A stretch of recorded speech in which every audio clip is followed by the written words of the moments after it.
कि क्या सीमा का कोई मददगार है, ये सवाल बना हुआ है क्योंकि कहानी में कई झोल है, कहानी सच्ची नहीं लगती। कैसे, इस रिपोर्ट में देखिए।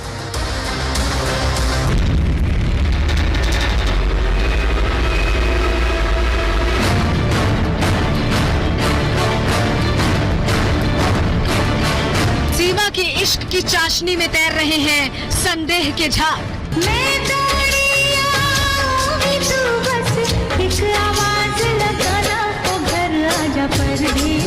मोहब्बत वाले राग में झूठी है कई, इश्क की दास्तां में छिपे हैं बड़े फरेब।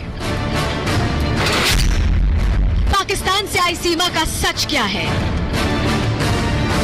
क्या वो वाकई में पाकिस्तान की जासूस है? क्या वो आईएसआई के इशारे पर भारत आई है? क्या उसके निशाने पर है भारत की खुफिया जानकारी? सीमा को लेकर सवालों का ढेर है, लेकिन उसके पास जवाब एक ही है। जब मैं इनको पति मानती हूँ, मेरे पति हैं ये, हम अलग क्यों हूँ मैंने जीना भी इनके साथ है और मरना भी इनके साथ है कि मैं कभी भी नहीं जाऊंगी। मैं मरूंगी भी यहीं और जीऊंगी भी यहीं। मैं वहाँ जाके मरने से अच्छा है यहाँ मर जाऊं, ये मेरे लिए भला होगा। वहाँ जिल्लत की मौत होगी, यहाँ चैन की मौत होगी।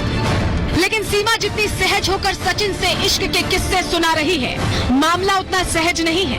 लोग कह रहे हैं कि सीमा तो महज मोहरा है, पर्दे के पीछे कोई दूसरा ही चेहरा है।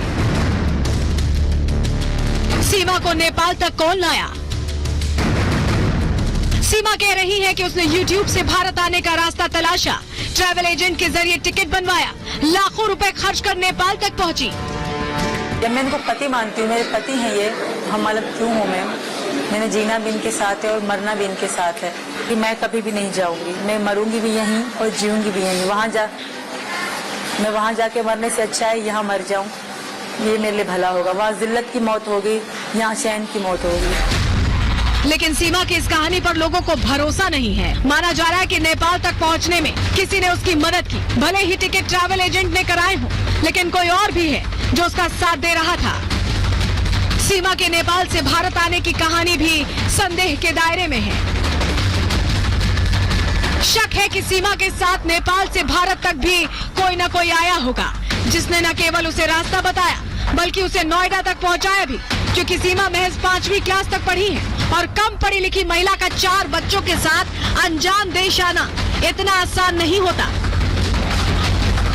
सीमा करीब 50 दिन तक ग्रेटर नोएडा में किराए के घर पर रही, लेकिन जैसे ही पुलिस को भनक लगी तो वो बच्चों के साथ फरार हो गई। पुलिस के पहुंचने से पहले ही सीमा का गायब हो जाना संदेह पैदा करता है। सीमा को पुलिस एक्शन की खबर किसने दी? सचिन सीमा को कैसे पता लगा कि पुलिस आने वाली है? फरारी का प्लान आखिर किसने बनाया? इसके अलावा भी कई थ्योरीज हैं जो सीमा के मददगार की ओर इशारा कर रही हैं। सीमा के 6 पासपोर्ट, बच्चों के भारतीय नाम, फर्राटेदार हिंदी भी शक को गहरा कर रही है।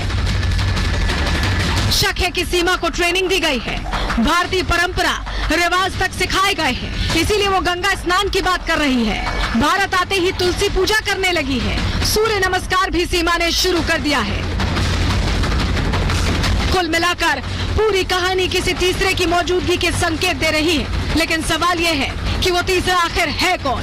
क्या वो भारत में ही मौजूद है या फिर किसी दूसरे जरिए से वो सीमा से जुड़ा है?